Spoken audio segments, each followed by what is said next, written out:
it should tell you directly by looking at the image, like what shape it is. So you might be knowing even in the Facebook and other applications also they use this kind of things. So with our course, this was related with if you have seen this image earlier when we talked about our QSAR stuff. So in QSAR, one of the question was how the descriptor is chosen. So we have done only the simple thing. We did not go into too much complicated stuff like this artificial neural network. But you can consider the same concept where you are having some activity values for some pharmaceutical drug molecules and you want to come up with so many different models. So there are so many descriptors. So how can you come up with the best possible model for it based on what data you are having? So instead of choosing some molecular descriptor randomly, maybe this kind of ANN kind of things can be done, and there are actually research papers published related to this, but there is no generalized information given in any books, at least what I have found out. So that's why I'm saying I'm just giving you the brief of ANN, what I have found out. So you can consider here, there it is some network has been shown. You can see it is called as QSAR model building. And you can consider that all these network, it is based on some input, some output will be generated. So the input will be related with the some activity values, even some molecular descriptors could be fed, and eventually the base models you will come up with, which will tell you, okay, you should focus on only these molecular descriptors based on which the models have been developed. You should not consider the other descriptors. So for that, always we have some values of R square and other thing. So inherently, these ANN will take care of all those statistical parameters. So if you just see what is this concept of artificial neural network, so I said this is related with the artificial intelligence, and there are so many detailed terms related to this. So one of the important term here, it is called as supervised learning. Like you will give some training to the computer, and based on the your training, the computer will be eventually become good into anticipating the things what you are giving it as the input, and eventually it will make the correct prediction. So this kind of things we try to see more detail. So you can see if what is this artificial neural network is. So there are normally three layers will be there. So one is the input layer, the last one is the output layer, and the at the center there will be hidden layer. So there can be one or more hidden layers can be there based on what type of artificial neural network you are choosing. So based on how much computing power you are having, how many training samples you are having, based on that, this neural network becomes complicated. So we will just take example of something simple, how we can give some input, and based on that, how the output predictions can be done. So I said always there are these three layers, so one input layer, one some intermediate hidden layer, and the last one will be the output layer. So if you are increasing the number of layers, accordingly the complexity will increase. So if you are having just one hidden layer, it is called as something called a shallow neural network. And if you are having more layers, so it is called as deep neural network. So I generally say up to like having more and more layers in between the input and output layers, up to like 9 or 10, your predictive power you can increase. But after that particular number, this predictive power starts to decline. So generally, whenever you are having such artificial neural network, it will be having around 3 to 10 neuron layers. So just take this example, like we are giving to the computer one picture we are giving this particular. So as you can recognize, you as a human being can recognize this number very well, that this is looking close to the number 9. But how the computer is going to recognize this number as number 9? So here these concepts of artificial neural network will come. Like the computer itself will not understand anything. Something you have to feed, and accordingly the computer will become good at it. But not in the very first instance it will go. Something will be happening, some back calculation will also go on, so that even though the computer will not be able to predict this number initially properly, but with some more and more training, more and more input from your side, this will become good at predicting any number. So how the computer will normally do that whenever it's considered artificial intelligence comes, anything you give it as the input, what exactly happens inside. So you can consider again the mathematical stuff goes on inside. Now this entire picture, what the computer will do, you can consider it is like some kind of program will run, and the entire thing will be divided into so many different pixels. For example, here you can see the entire picture, it has been divided into so many pixels. Like you can see here in one particular row, around 28 pixels it has shown, and till end it has again, like you can consider 28, like 28 rows and 28 columns have came into existence. So each and every thing, it is called as like this is something like artificial neural network. This is somewhat similar to your brain related stuff. There also you are having some neuron, and each and every single neuron will be having some connection with the other thing, so that eventually the final some thought process will be going on in your mind. What is exactly this?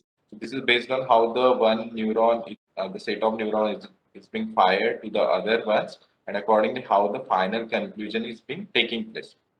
So here you can consider this each and every pixel that I am trying to show you.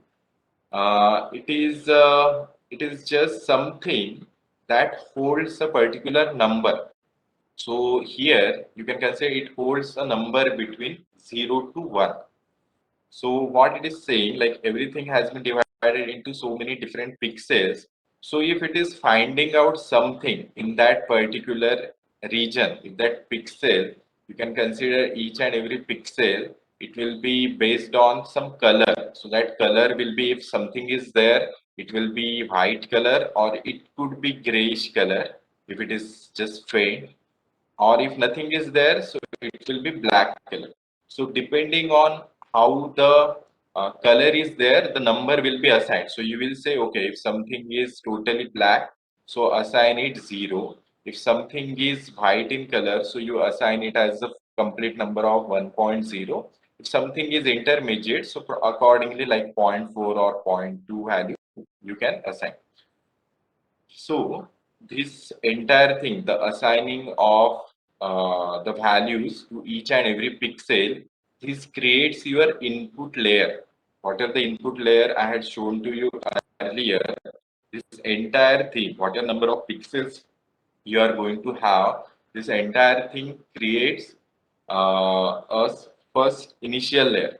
So you can consider in your first initial layer how many pixels are going to be there, 28 by 28 as per this example. So 784 pixels will be there in your input layer. Like each and every number you are knowing what value it is having, whether 0 or between up to 1. Okay. So this the number that you are assigning is called as some activation value. This number will be between 0 to 1. So when the computer through this artificial neural network, it tried to it tried to predict the number correctly. So this all the numbers starting from pixel number 1 to pixel number 784, you can consider just everything is all the 784 number are being arranged in one particular column, you can consider. So now it has to reach to this final step. The final was the output layer. So through the output layer, either in between there can be one hidden layer or multiple hidden layer, depends on how you are trying to carry out your work. So the output layer will be having the output, the numbers could come. So if your output is between 0 to 9, okay, it can be any number between 0 to 9. We know, consider that it is already a single digit number. So now there are these hidden layers. Something will be happening based on your input layers. that ultimately your computer will tell to you that the number is number 9. So what is going to happen at the hidden layers? What kind of calculations will come into picture? So you can consider that in each and every hidden layer, there will be the some next step will go on. Like initially, based on some initial thing, the values between 0 to 1 has been assigned to each and every of these pixel. Now the second layer, it will go to one more step. It will try to go a step beyond what you have in your first layer. So like in first layer, you just knew for one particular pixel what value is there. So in the second step, you can consider you have divided, suppose if you divide this number 9 into so many different parts, like this green color is shown, pink color, blue color. So these are all the different like parts has came. And you can consider then again this can be generalized. It can be make maybe this is as the some circle and this as a particular line. So it will increase in complex. It will increase in like the simplicity will increase, and ultimately this eventually the both the things will be combined, and it will tell you out of these things what that number is. So earlier was the very simple, just a single pixel, then a bigger part of that, then it will be again condensed down to a more bigger part, and eventually to a more accurate number. So this based on how what parts you are going to consider, the number of layers are going to be increasing. So for example, if you are before this layer, if you have everything divided into very small parts, okay, the small parts it is going to be converted into, and accordingly the something will be calculated, and it will reach to a prediction that these two parts are something out of which this number has existence. So you can consider based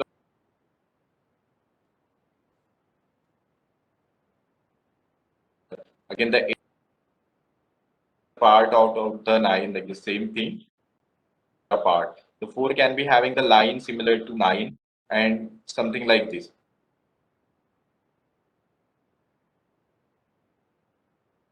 Based on if the go on making wrong predictions, like if assume it as this particular line, and if it comes to know instead of 9, it can assume that okay, it is not a number 9, but it is a number 4.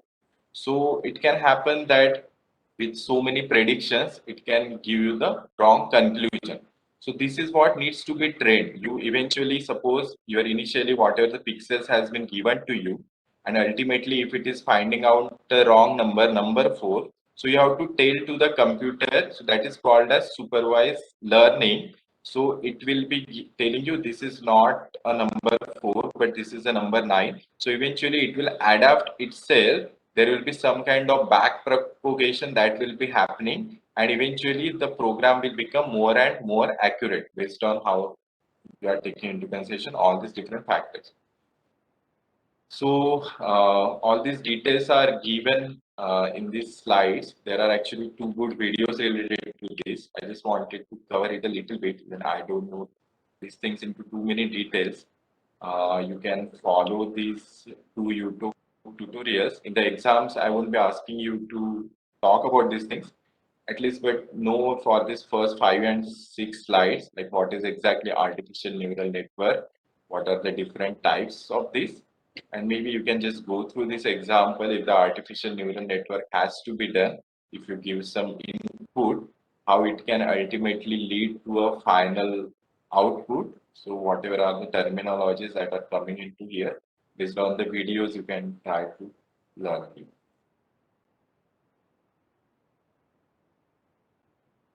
Okay. So this also I will share.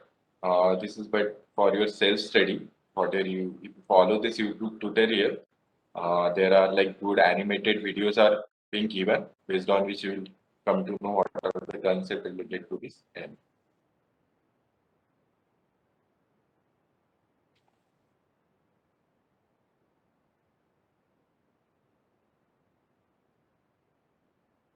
okay.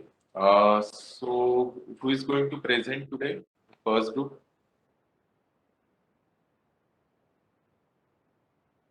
Sir, Yes. should I Who is this? Sir, Dipshika. Okay. So Suraj, Dikshika, and Mitu, you share your screen Yes, and finish in 15 minutes. Yes, sir.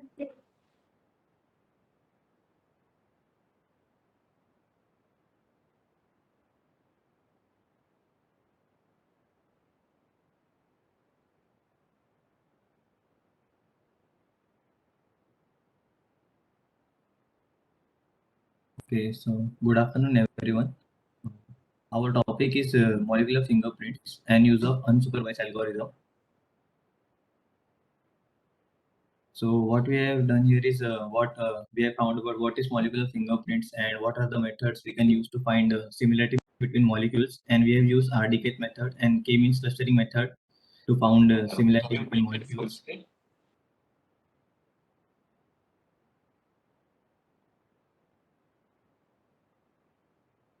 Next slide, Make Deepshika. it full screen, please. Sir, is it? I think if you do slideshow, maybe it will.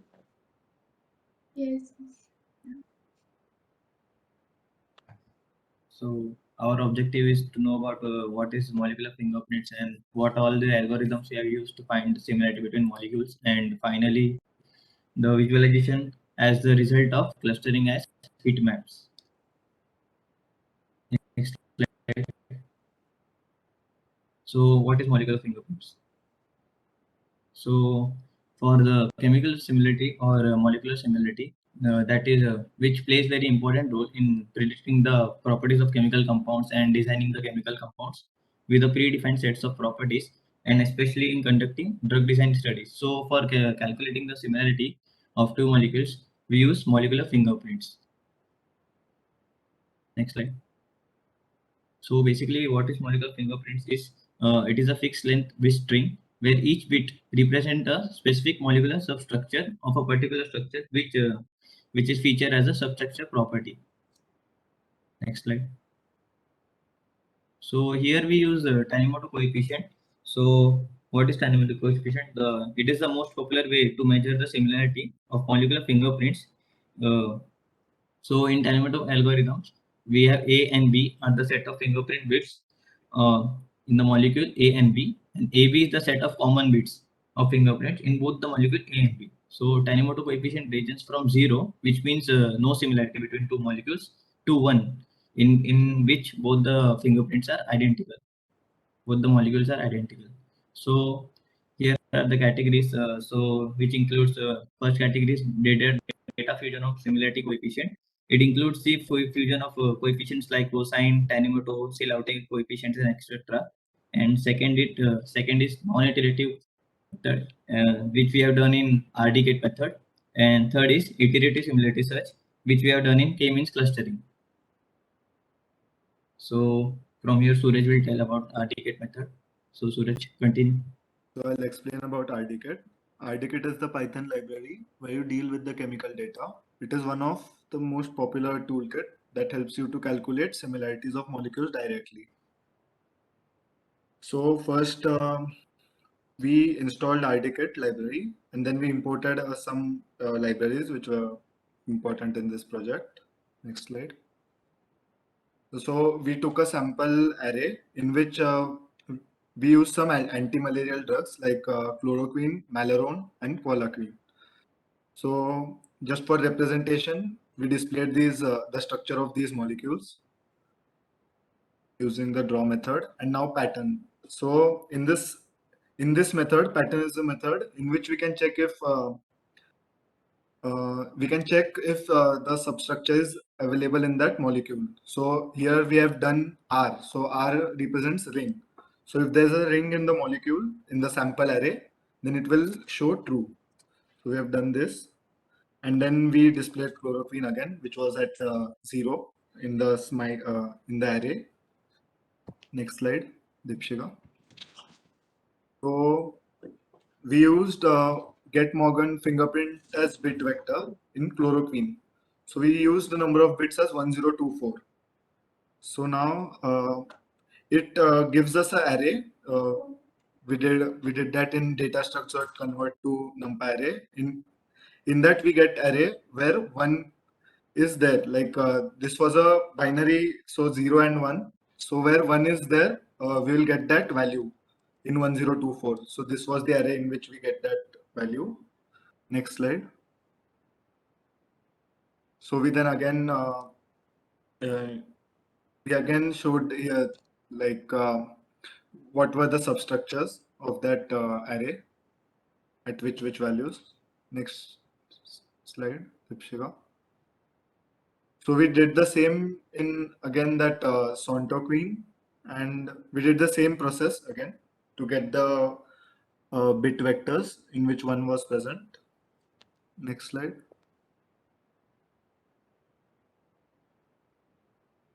Okay, so now we got FP. FP is the value where we got these bit vectors in chloroquine, and FP2 is where for Sontoquine.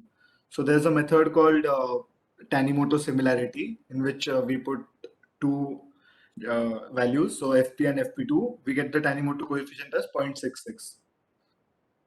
Next slide.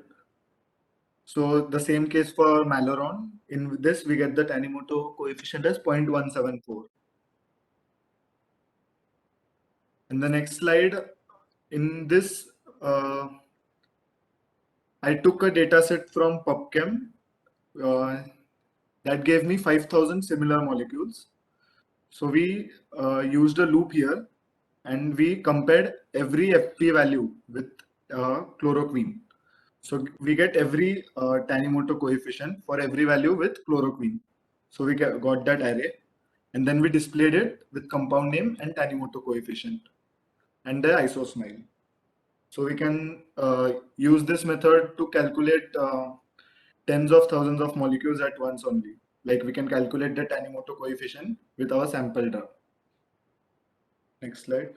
So now from here, k-means clustering will be explained by Dipshika. Thank you, Suraj.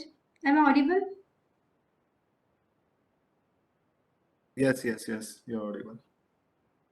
So let's see what is k-means clustering. So let's say that a vendor has a set of 2 million compounds available for purchase, but we only have the budget to purchase 50,000 compounds.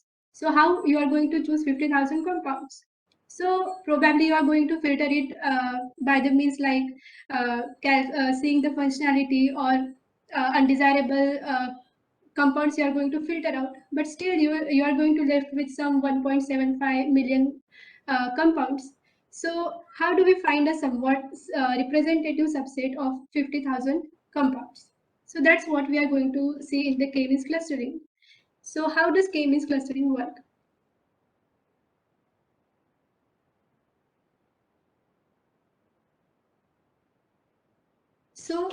So we have this content over here that we are going to look for what is clustering and the k-means algorithm and their diagrammatic implementation of k-means clustering and how to choose the cluster value, and then we are going to see Python implementation.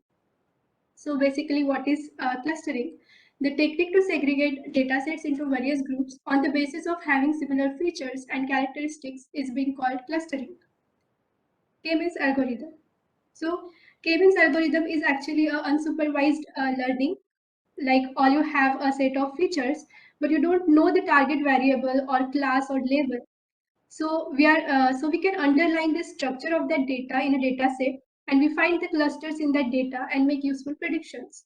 So k-means algorithm is an iterative. So we can say that k-means algorithm is an iterative algorithm that divides a group of n data sets into k subgroups, that is clusters, based on the similarity and their mean distance from the centroid of that particular subgroups formed.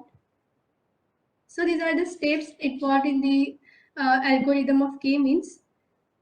So step 1 is the selection of the value of k, and so this is the theoretical ways of like I have written over here. So the second step is select the random k points. So I think we are going to understand it better in a diagrammatic implementation way. So I'm going to explain it in a diagrammatic way. So let's say that we have this axis and we have the data points, data set points clustered here. So you want to identify cluster in this data set based on the structure. So if you are going to virtually examine this, then you can say that yes, these are the two clusters. But if there are so many data points over here, so it is really very difficult task to know that what is the value of k you are going to choose. So so what we are going to do in the first step is that we are going to assign the centroid anywhere in the two centroids anywhere in this graph. So it is the random one, and so what we are going to do is then we are going to see the distance between these points and the centroids over here, and whatever the average we are going to get, we are going to realign that centroid over there. So what we are going to do is calculate in a mathematical way. We are going to get the distance between the two centroids, and after getting that, after plotting the perpendicular over there, we are going to see that on the right side we see the green cluster, and on the left side we see the red cluster which belong to the red centroid. The same process we are going to do again. That is, we are going to take the distance of this data set from this centroid, that is red centroid, and whatever the average we are going to get, we are going to align this centroid over there, like here we did. And again, we have to do the same process, like measuring the distance between these points, and we have to measure the distance between the two centroids, draw the perpendicular, and then we can see that the points belong to which group, which cluster. And then again, we are going to see the distance between the centroid and the set of the points. And again, taking the average, we are going to find one value, one point where our centroid is going to align again. So we are going to repeat the same process and recompute the distance of set of points from adjusted centroid. And then if they are more close to red, we will put in red cluster and repeat until none of the data points change the cluster. So here the data points are not changing. So we can say that this is the one cluster and this is the another cluster. So choosing the right number of clusters. So selection of K is very important for algorithm. It's done by using the elbow method. But what we need for the elbow method is we are going to do it with the sum of square error method. So here in the diagram, we start with K equals to 2. So we try to compute sum of squared errors, or we call it WCSS, that is within cluster sum of square. So you try to compute the distance of identical points in one centroid in each cluster, and you square it up like here we did, and then we add it up. So for k numbers of cluster, we are going to do this. We are going to sum them up, and we are going to get the squared sum errors. So this is the elbow method we used over here. So from this example, we see that the elbow point over here is the 4. So we are going to take the value of k as 4. So we can take even the value of k as 5, but and even 6. But it is going to increase the computation time. So from this graph, we can say that the good value of k can be taken is 4. So what is the we are going to see the Python implementation over here. So what we have taken over here is the data set of 11 sets having the 100 structures from different papers like the ACS publication or GitHub and PubChem. And from the PubChem software, we have from here we have taken the anti-malarials, so the active bioassays, and we have downloaded it and added it in our data set. And our data set contains the more than 1,000 compounds to show the effectiveness of the k-means over the huge chunk of data. So that's why we have taken large number of molecules. So here is the code for that. And we have imported the important libraries for this. You can see for this. And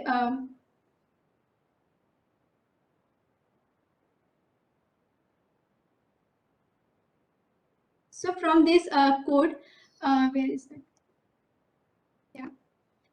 So what we have done in this is, so what our KMeans required is the RDKit library, which can be installed using Anaconda. And at the simplest level, you can just call the script with an input file number of clusters and an output file. We use the default RDKit as 2448 Morgan fingerprints with a radius of 2.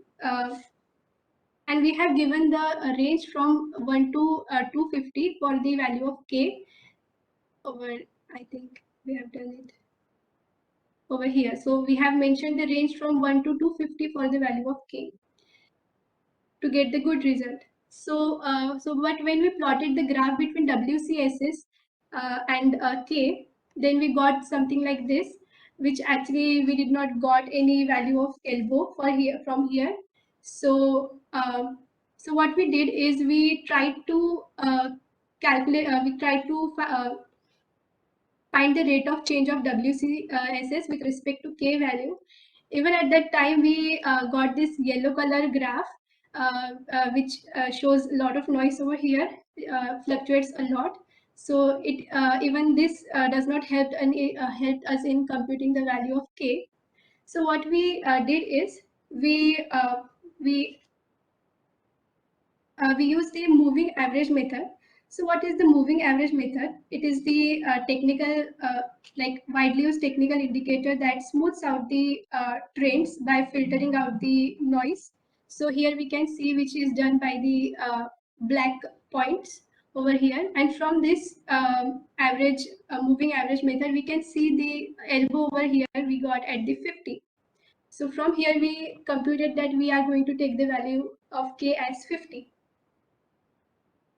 So from the code we turned over there, we got this matrix over here.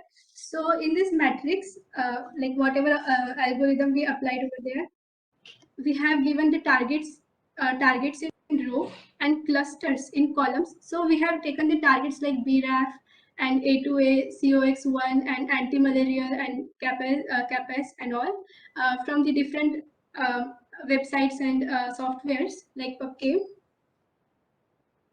So here is the so the great visualization of this matrix can be seen in the heat map.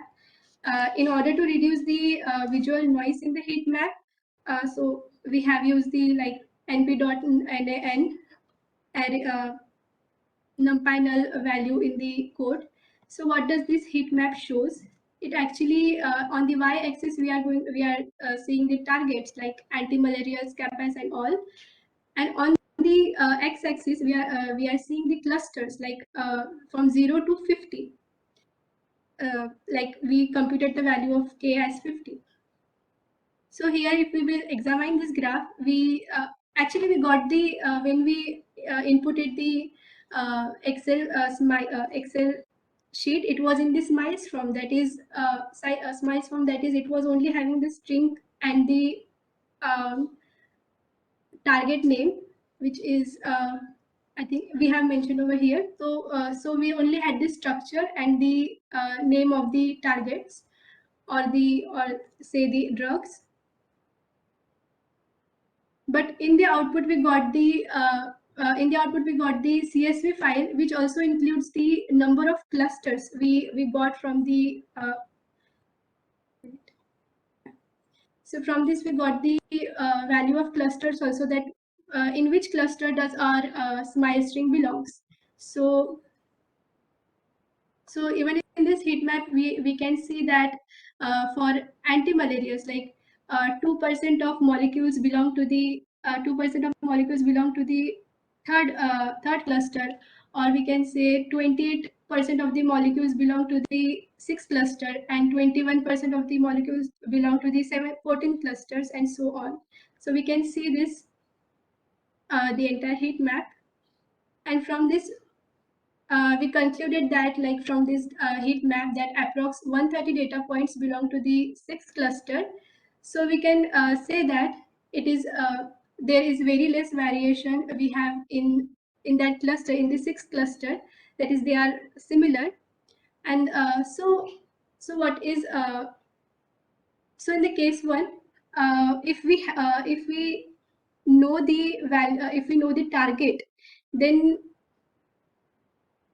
if we know the target, like if we know that if any drug is a anti-malarial, or so we can say that, so we are going to check their check its fingerprint, and we are going to check it with this how many clusters? 1, 2, 3, 4, 5, 6, 7. We are going to check it with only these 8 clusters. So our job is done over here, that we need less computation time, and if we know the, and if we don't know the target, then we just have to look for the look that fingerprint of that target or that drug with the other 50 clusters. So this was our conclusion. Thank you. Okay. Can you mention exactly what was the purpose of the clustering? Like what exactly, like in the end, I got some idea, but still not exactly. What exactly you are trying to do through clustering? What is the exact purpose? Sir, actually, we wanted to see if we have taken like a huge chunk of molecules, then like how it is going to cluster. So if you will see over here, so like for How this it is going to cluster means what? sir means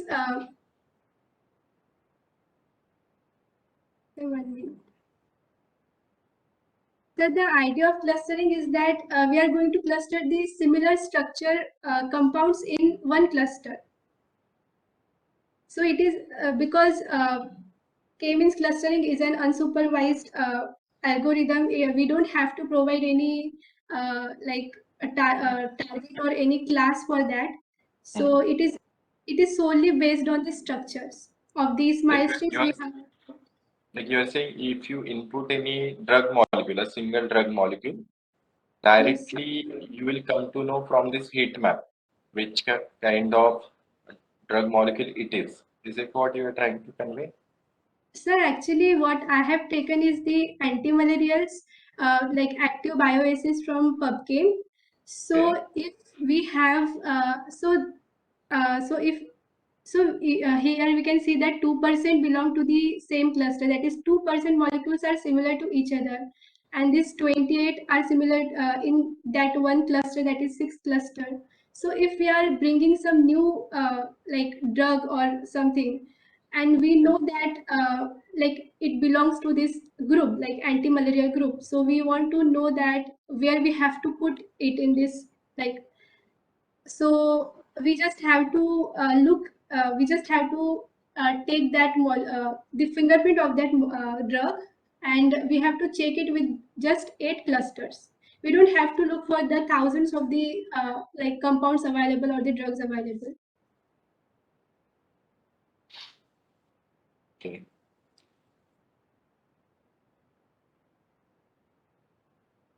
Any question is there for students, right? Yes, sir. Yes. Sir, like they, as you have used the RDKit library in that, can you go to that slide? So you have assigned some numbers to some of the structures, like. 1 minute. Yeah.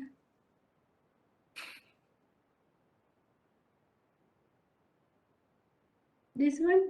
Huh. So you have like you are finding this kind of structures in those molecules, now. So Yes. how you have decided only this certain set of groups should be to be checked for?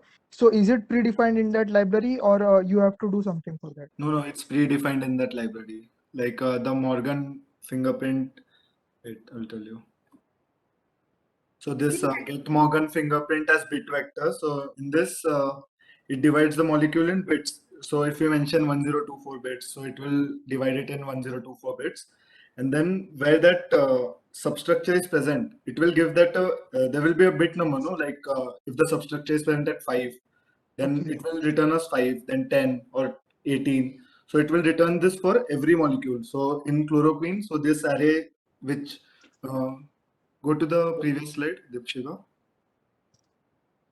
So this array we have in first code 13373.